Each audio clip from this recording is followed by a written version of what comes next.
It's much too easy to pick faults with VR games because they're either not immersive enough, or the graphics aren't good enough, or they don't have enough haptic feedback. But one game finally got me back into VR, and it's this game called Beatable. Now, in addition to having probably the best name for a video game of all time, Beatable, I'm really on board with the name of this game. But aside from the title, of course, it is actually a fantastic game, and that's the reason I'm making this video for you. Quick disclaimer, I got the key code for this game free of charge. I didn't actually agree to make a video on it. I just said I'm going to play it, and maybe if I have some opinions, maybe I'll post it on social media somewhere. But it was so much fun that I actually said I have to make a video and tell people about this, because this game is a lot of fun. There is one thing that Beatable does that Beat Saber wasn't able to do. Now, in VR, one of the main things is that you can't hit physical surfaces unless you've got them set up in mixed reality, which is why I bought a Quest 3. I wanted to play games in mixed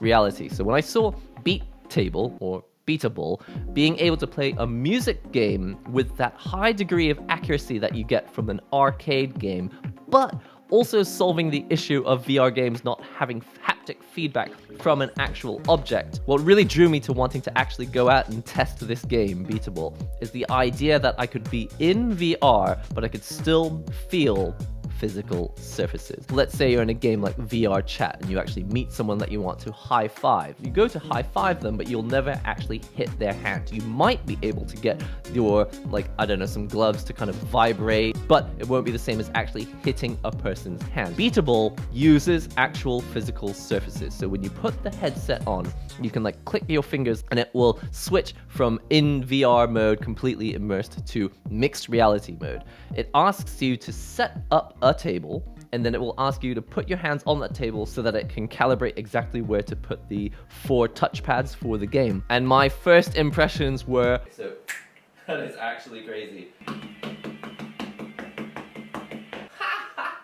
This is probably the best thing of all time, but my hands do hurt like hell now. I can't believe how effective this works. And I was also very impressed by the accuracy of it. I was like, okay, it's probably not going to know exactly when I've hit the table, or it's going to be a little bit off, or it's not going to be that accurate. But I was blown away by how accurate this game is. That being said, it's not perfectly accurate, and I can see where probably it might not scratch the itch for the absolute purist of music games. With Beatable, you get the same sensation that you do from an arcade game because you're hitting something and there's that hard, dead stop. So a music game in VR that also deals with VR's biggest problem, which is haptic feedback that actually feels like an actual impact and a hard stop. That alone was enough to get me interested in Beatable, but when I played the game, it also works very, very well. This company obviously understands music games, and they're like, okay, we want to have long presses, we want to have fast tap presses, we also want to have other interactions like that you can use in VR that you wouldn't be able to do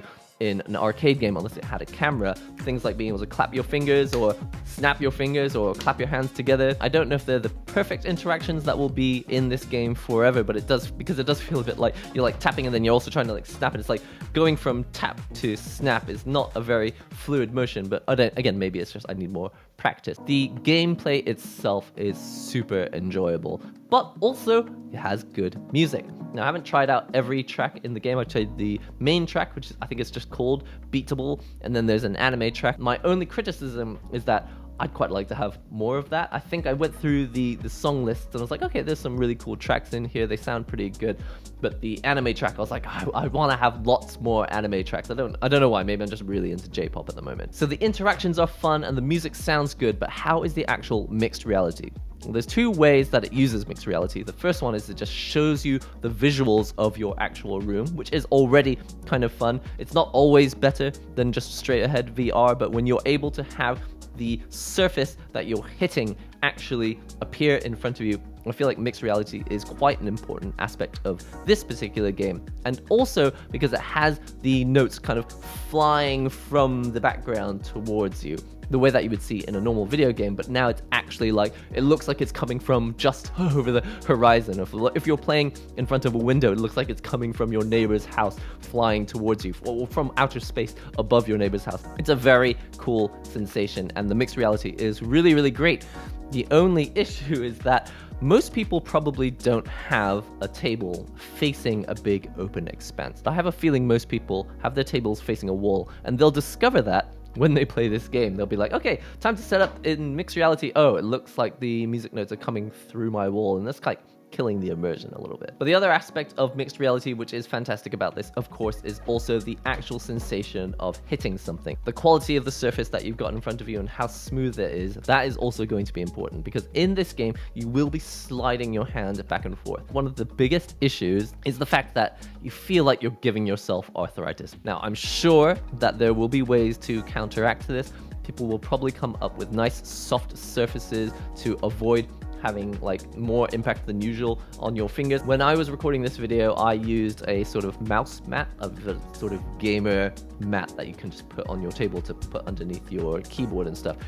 And I didn't realize that the non-slip padding on the bottom was not really good enough, so I ended up just kind of sliding the whole mat off my table. What I really want to share with you in this video is that I'm really glad that a new music game came out that really kind of reinvigorated my interest in VR. Because for the longest time, I feel like we've been floundering with, okay, VR is really cool, but you actually get into VR and it's like, oh, it's kind of frustrating because it's immersive, and even sometimes the graphics are very good, but that person in front of you is obviously not there. If you high-five them, your hand will just go through them, or at best, you'll get some kind of vibration from your controller. That's if you're holding a controller. Now that we're moving to mixed reality with hand tracking, now we're like moving our hands in, and then we've got no controller to add haptic feedback to our hands unless we get haptic gloves. So if you don't have a VR headset, or if you do have a VR headset and it's been kind of sitting on the shelf and you haven't actually been playing it, Beatable. This game is like, I think it's like $10, or maybe it's like $12 or $13. It's super cheap, but a really fun experience, and it really does get you quite close to being in an arcade. The thing about that is it's not as accurate, and it may never be as accurate. I don't know exactly how it's working, although I think it does a fantastically good enough job, perfectly adequate for playing this game and just having fun. I'm not going to stop playing it. I think it's good enough that I'm going to continue playing. If you are a hardcore rhythm game enthusiast and you go to the arcades, this is not going to match it completely. What this does is for people who have always enjoyed kind of going to the arcades every now and then, this is going to be like, whoa, I've got the arcade in my house. It feels a bit like that. But basically, those are all my opinions as a gamer, as a rhythm game enthusiast, but also as a musician, because I trained as a percussionist my entire young life. And even after I went to university, I was still studying percussion. So playing percussion is an important thing to me, and probably one of the main reasons why I'm into rhythm games, and also why I have so many strong opinions on it. Listen, that's all. I hope you've enjoyed this video. I've been NihongoGamer. I usually cover videos on like controllers, fighting games, and other peripherals and technology and that sort of thing. So if you're interested, do subscribe to the channel. That's all for now. I'll see you real soon.